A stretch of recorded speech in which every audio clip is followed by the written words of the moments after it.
இரவு ஜெபம். கர்த்தருக்கு ஸ்தோத்திரம். ரூத் 2வது அதிகாரம் 12வது வசனம். இஸ்ரவேலின் தேவனாகிய கர்த்தருடைய செட்டைகளின் கீழ் அடைக்கலமாய் வந்த உனக்கு அவராலே நிறைவான பலன் கிடைப்பதாக என்றான். எங்களை நேசிக்கிற நல்ல இயேசுவே, இந்த நாளில் நீர் எங்களுக்கு செய்த எல்லா உபகாரங்களுக்காய் கர்த்தருக்கு நாங்கள் நன்றி செலுத்துகிறோம். இந்த நாளிலும் அறிந்தும் அறியாமலும் செய்த சகல பாவங்களையும் இரத்தத்தினால கழுவி பரிசுத்தப்படுத்துங்க ஏசப்பா.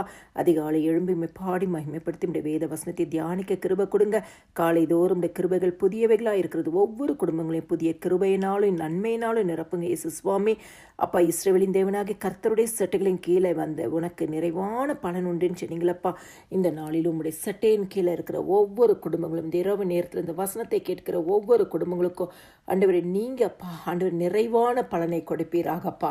எந்த காரியத்திற்காக ஜெபித்து கொண்டு இருக்கிறார்களோ, எந்த காரியத்திற்காக ஆண்டவரே ஏங்கி கொண்டு இருக்கிறாங்களோ, எந்த காரியத்திற்காக தேவ சமூகத்தில் போராடி கொண்டிருக்காங்களோ, அதில் கர்த்தர் 100% பலனை கொடுத்து ஆசீர்வதிப்பீராக இயேசு சுவாமி. ஆனாலும் என் நாமத்துக்கு பயந்திருக்கிற உங்கள் மேல் நீதியின் சூரியன் உதிக்கும், அதன் சட்டைகளின் கீழ் ஆரோக்கியம் இருக்கும்னு சொன்னீங்களப்பா. இந்த நாளிலும் அப்பா, குடும்பங்களில் காணப்படுகிற எல்லா வியாதியின் கட்டுகள் மாறட்டும் அப்பா. ஆரோக்கியம் உண்டாகட்டும். மனதளவில் இருக்கிற எல்லா சோர்வுகள் மாறட்டும், பலவீனங்கள் மாறட்டும் இயேசு சுவாமி. ஆண்டவரே, வறுமைகள் மாறட்டும். ஆண்டவரே, பிள்ளைகளுடைய எதிர்காலத்தை குறித்து இருக்கிற கேள்விக்குறிகள் மாறட்டும்.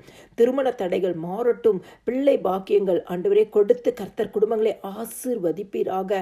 வேலை ஸ்தலத்தில் எந்தெந்த பிரச்சனைகள் இருந்தாலும் கர்த்தர் மாற்றுவீராக. வேலை உயர்வுகளை கொடுப்பீராக. உம்முடைய செட்டைகளின் கீழே வர்றவர்களுக்கு நீர் நிறைவான பலனையும் ஆரோக்கியத்தையும் கொடுக்கிற தேவன். பூர்ண சம்பூர்ணமான ஆசீர்வாதத்தையும் பரிபூர்ணமான பலனையும் கொடுத்து ஆசீர்வதிங்கப்பா. எல்லா துதியும் கனமும் மகிமையும் ஸ்தோத்திரமும் என் ஆண்டவராக இயேசு கிறிஸ்து ஒருவருக்கே செலுத்துகிறேன். ஆமேன்.